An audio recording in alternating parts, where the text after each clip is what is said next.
Settlement plates are used to capture a picture of the spread of aquatic fouling invertebrate communities around coastal British Columbia.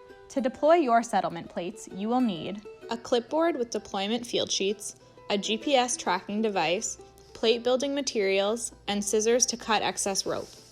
Your settlement plates may arrive pre-assembled, but if not, follow the following instructions to assemble your own.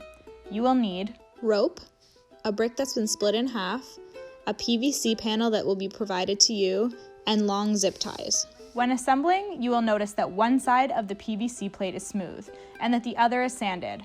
When you're assembling, make sure that the smooth side faces upwards against the brick. Feed zip ties through the holes in the plate and fasten them through the hole in the brick.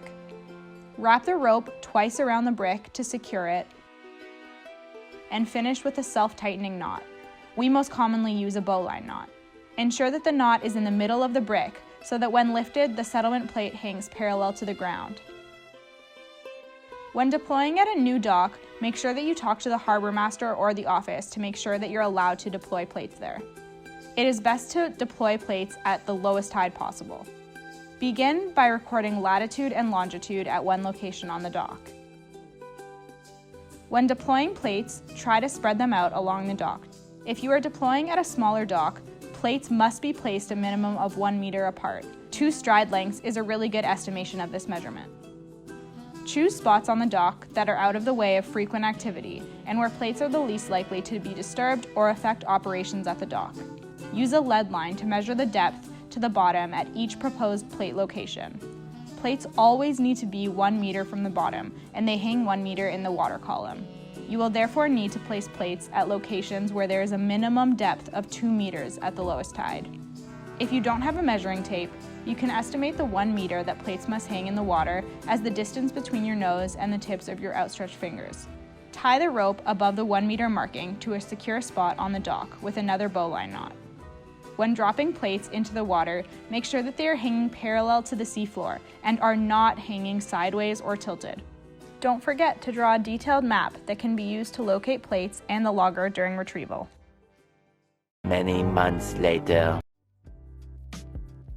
To retrieve settlement plates, you will need Ziploc containers to hold plates intended for lab point count, knee pads, a YSI, distilled water to wash the YSI, gloves, scissors, a scraper, a knife, a magnifying loupe to see small animals, extra batteries, a light bouncer, a bucket to collect seawater if plates will be analyzed live, a clipboard with retrieval data sheets, a GPS, a camera, and a garbage bag. Before collecting plates, use your map to make sure that all plates are still in the water and at their location. If not, record the number and location of the missing plates. Only 5 out of 10 plates need to be point counted in the lab, so use a random number generator to assign 5 plates as keeps. Bring only these plates back with you if you have done scans in the field. As you go along, record the GPS location of each plate. When pulling plates up, begin by jigging the plate to loosen any mud or mobile organisms. Pull the plate up and rest it so that organisms that have grown on the sanded underside of the settlement plate are undisturbed. Cut the zip ties and scrape the underside and sides of the plate, as well as the brick.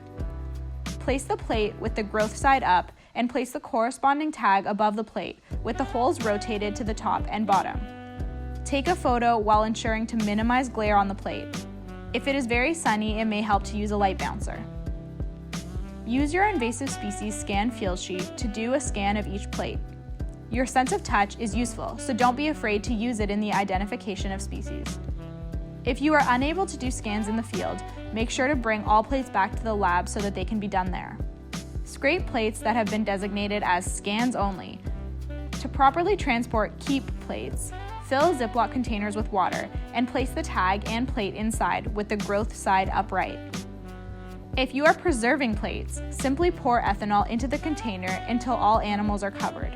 Proper storage of samples is crucial to ensure that animals do not die or fall off during transport. Put Ziploc containers in a safe place where they will not roll around during transportation.